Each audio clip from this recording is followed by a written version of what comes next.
So today I want to talk to you about how to create a traditional old-fashioned.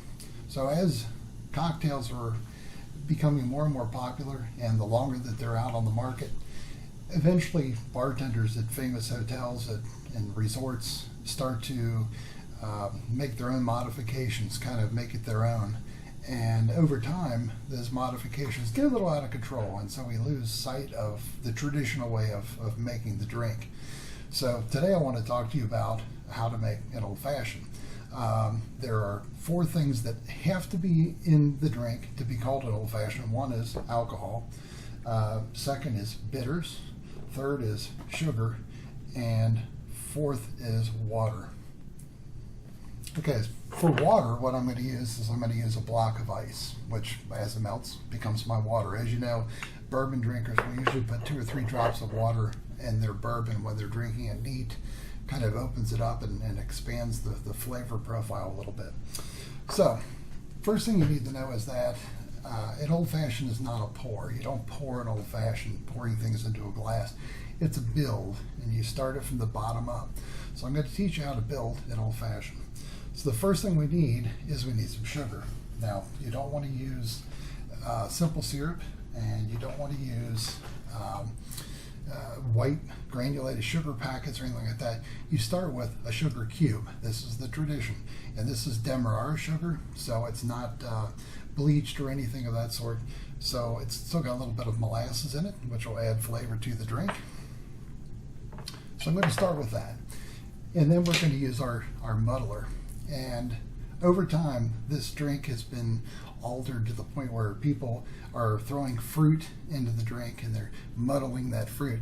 That's not what the original muddling in an old-fashioned was about. It was about breaking down the sugar cube, trying to break it down into solution so that it, so it'll mix in with the rest of the cocktail. So to get this to break down, we want to go ahead and add our bitters. So I'm going to use some Angostura bitters, and this is basically like baking spices and alcohol. And I'm going to add a generous amount of this, about 4 or 5 shakes. And one thing you can do is you can try different kinds of bitters in your drink. In this case, I'm also, in addition to the Angostura bitters, I'm going to add some orange bitters. There's a lot of different bitters out on the market that you can put into your old-fashioned, and it's perfectly acceptable. All right, so I put a little bit of orange bitters in there, and as you can see, we've now saturated our sugar cube, so the sugar cube will crush easily. So I'm going to use my muddler, and I'm going to smash that sugar cube, and I'm going to start grinding the sugar into the bitters, trying to get a little more in solution. Now I could do this for a long time, and I don't want to put all of this into the video because it'll take an absorbent amount of time. But just to give you an idea, that's how you get the drink started. So once it's muddled, the next thing that you're going to put in there is you need your water. And in this case, my water is a large block of ice. And the reason you're using a big block of ice instead of small ice cubes is you don't want it to melt too quickly because it waters down the drink early on. And you don't want that to happen. What you do want to happen is as you're sipping this, and this is a sipping cocktail, as you're sipping it, in the beginning, you're getting the taste of the alcohol, in this case, bourbon. And as you sip it, where it started out as alcohol with a little seasoning, a little bit of baking spice, when you get to the end, it's more sweet baking spices seasoned with a little bit of the alcohol. So once we have that done, we want to add our alcohol. So traditionally, an old-fashioned is made from either bourbon or rye. The only difference being is that one of them is predominantly corn in the mash bill, and the other one's predominantly rye in the mash bill. You can make an old-fashioned from anything. You can make it from dark rum. You can make it from pisco. And with that, you may want to try different bitters. So in this case, we're going to use rum. And we're going to use one of my favorites. This is Ruddell's Mill Bourbon.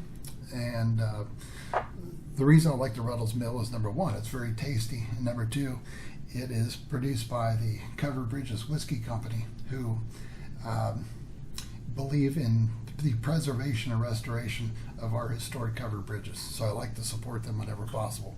So I'm going to go 2 ounces of bourbon. Pour that in. And next, we want to add all our fine trimmings here at the end. I'm going to add some orange peel, not so much the orange fruit. It's not really supposed to be a fruity drink. I really want the orange oil out of the zest of the orange. And so what I'm going to do is I'm going to cut a piece of the skin, the pulp, or the skin of the orange here. And that's what I'm going to work with. Not a lot of fruit, but you do want the pith because it'll help you extract the orange oil. So the next thing I want to do, and this is non-traditional, it's probably the only thing non-traditional I do in my old fashions, is I like to caramelize my orange oil. And you do that by heating it, by burning it, literally. You don't really want to use like one of those long lighters with a snout, because that is fuel, and it's a dirty fuel, and that fuel, as it's expended, drops down into your drink. Now if you have a culinary torch, it's a lot cleaner flame, and that's fine. In this case, simple enough just to use a stick match. Wood, if wood goes down in here, hey, if you do that on your grill all the time, right?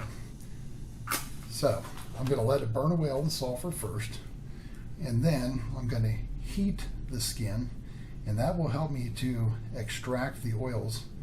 And then I'm just going to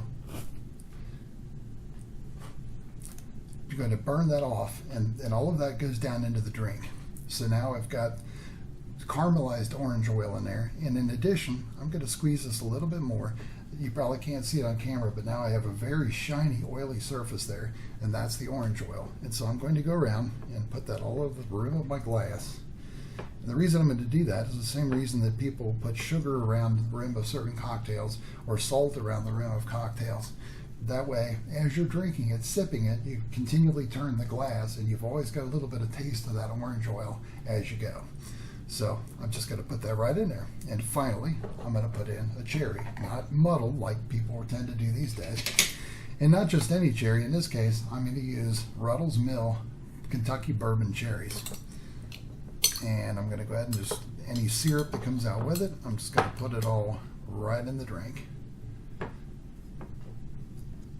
And then all I need to do is give it a little bit of a stir, because we want to stir in the bitters and sugar at the bottom.